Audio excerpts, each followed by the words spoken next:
Cha. Shampoo, Fabergé organic shampoo. And they told their friends, and they told their friends, and they told their...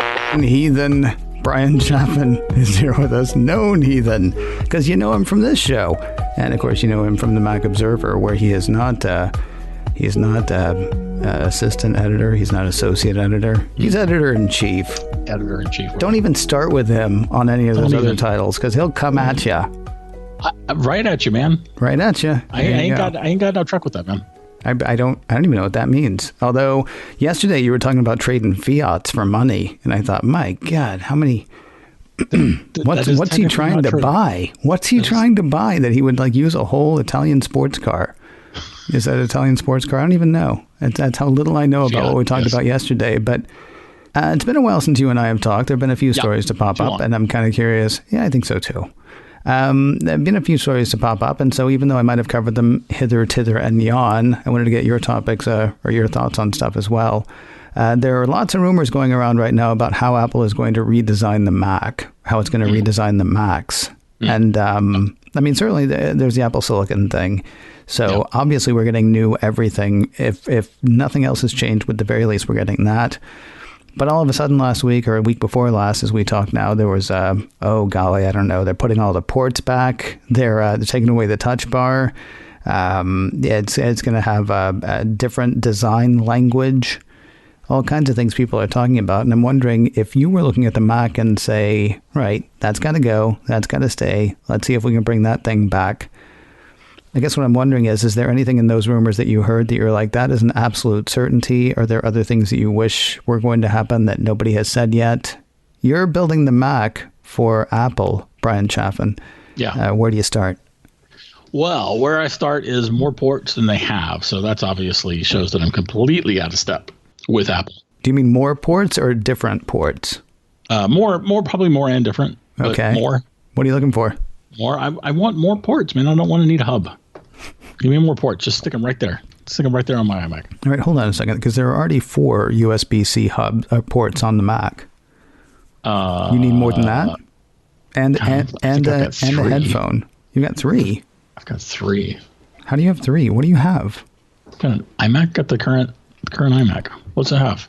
I'm not looking at the back. I have no idea. They're in the back. I can't see them. Oh, okay. I have no idea. I don't even think, it's so funny because I don't even think in terms of desktops anymore, because I've only had laptops for a number of years now. So I've got 4 USB-Cs on my 2018 MacBook Pro. Oh, right. And when you say more, I'm like, well, I don't know that I want more. I think I just want different. But you're talking about the back of your machine, so I don't know. I mean, is there a particular one that you're missing, or is it just... I have had to trade out both the USB-C and USB-A ports, and I've got a hub sitting here too. So, okay. Give me more ports. The biggest thing I want Apple to keep, and I don't know if they will, because you know that with the M1 Macs, the first generation of Apple Silicon Macs, right? Mm-hmm. They have 8 or 16. You can get any kind of RAM you want as long as it's 8 or 16 gigs. Right. And it's because it's on the chip. It's a system on a chip, and it includes RAM on it, which is fantastic for speed. Mm-hmm. Right? Apple's doing all kinds of crazy things with the speed of its RAM on these processors. But I want more than 16 gigs of RAM, certainly on my main machine.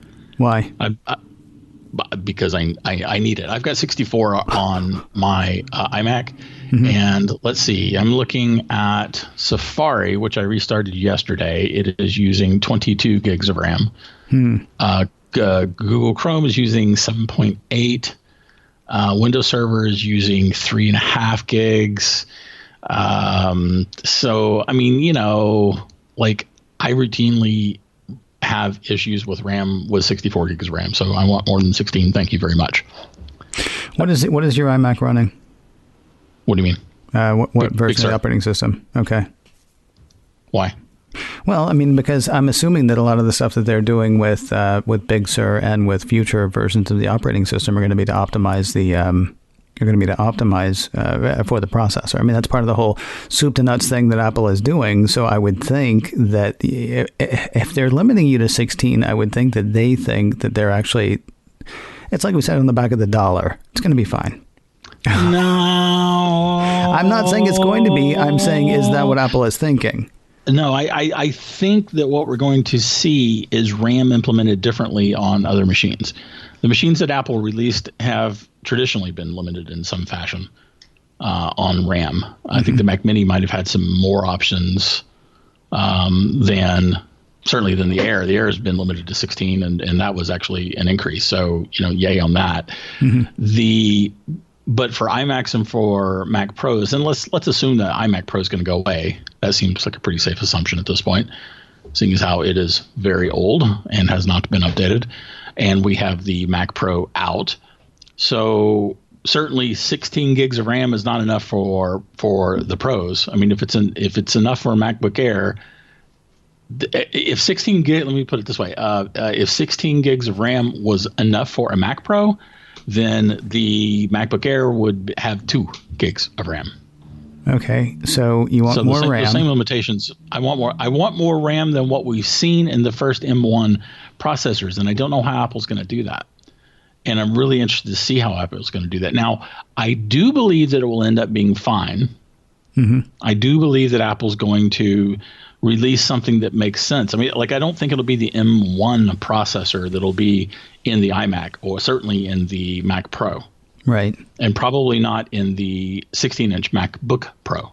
Yeah. At that point, do you think the M1 stays in the 13-inch and then they have something else for the 16-inch, or do you think the M2 or M whatever is going to be the thing that you get? M1X. Yeah, the M1X is what you get in everything, like Nextron? My guess would be that the 16-inch MacBook Pro would have the M1X or Y or Z or whatever, or even the M1 or the M1 2, who knows? And that the iMac will have something like the M2 that works differently, and that the Mac Pro might have the M3, for instance. That would probably be how I would do it if I had the smarts to be doing it, and I do not. So, see, I'm gonna go M1, D1, and P1. M being mobile, D being desktop, and P being pro. Could be. I like this. Although, don't you think that the Mac Mini would have had a D1? Well, I think they went with the first thing that they had, because yes, I do believe that the Mac Mini would have a D1. It's just I can't see putting anything like the same thing in the laptop and the Mac Pro. I would think that there would need to be some sort of distinction for that kind of machine. Let me ask you another question really quickly. A number of people had said when these stories first started coming out, or at least one or two people I heard say, which is a number, by the way. Either of those are numbers, so I stand by my statement. A number of people said they felt like a lot of what was happening with the Mac going forward is sort of getting free of the tyranny. I believe I actually read one place of Johnny Ive's design. Now, it's kind of funny because it was Johnny Ive's design that saved Apple in the minds of a lot of people. Yeah, that made Apple, certainly, or that saved Apple, either one. Are we now to a place where we're like, okay, but we're good? Can we stop playing with what a computer looks like and go back to concentrating on what a computer does? Because while the Mac has continued to do many wonderful things that computers do, we got so fixated on how flat we can make the thing be that we started to sacrifice functionality. Someone got fixated.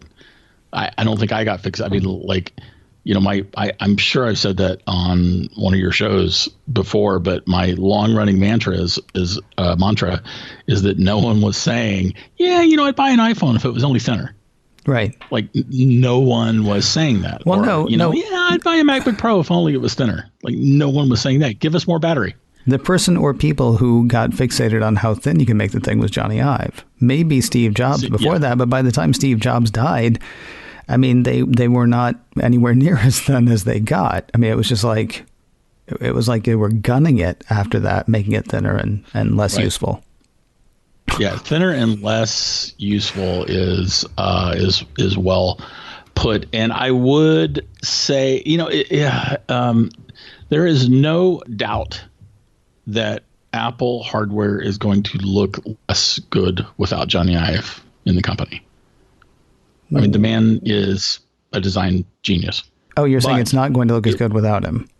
It will. Yeah, correct. It will not look as good without him. Okay. Or if it will not look as good as it would have looked if he had still been in the company. Okay. But it may turn out that our devices are more useful. Yeah, you see, that's the thing. I think like if it gets a little bit heavier and if it gets a little bit thicker, then you're going to read about that in TechCrunch. You're going to read about that in VentureBeat. You're going to read about that in Ars Technica, and nobody's going to care. No one's going to care, right? Because no one's going to care. That little bit of extra thickness gives you more room for the keys, maybe, or that little bit of extra thickness gives you more room for the battery. I mean, it gives you a greater functionality, one would hope, anyway. I got to ask you one more question because we're coming up near the end. Okay. Talk to me about the touch bar. Touch bar, man. It seems like the touch bar woulda, coulda, right?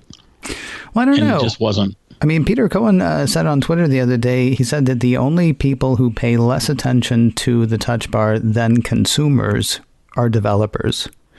But that's like a self-feeding thing, right? Like maybe I would pay more attention to the touch bar. Yeah, I do too. Maybe I would pay more attention to the touch bar if developers paid more attention to it. But developers look at it and go, well, nobody's playing with it. And it's like, well, you haven't given us anything to play with. You haven't given us anything to play with. And not only that, Apple hasn't given it to us on the desktop. Why? Wow, there's a good point. I mean, there should be consistency.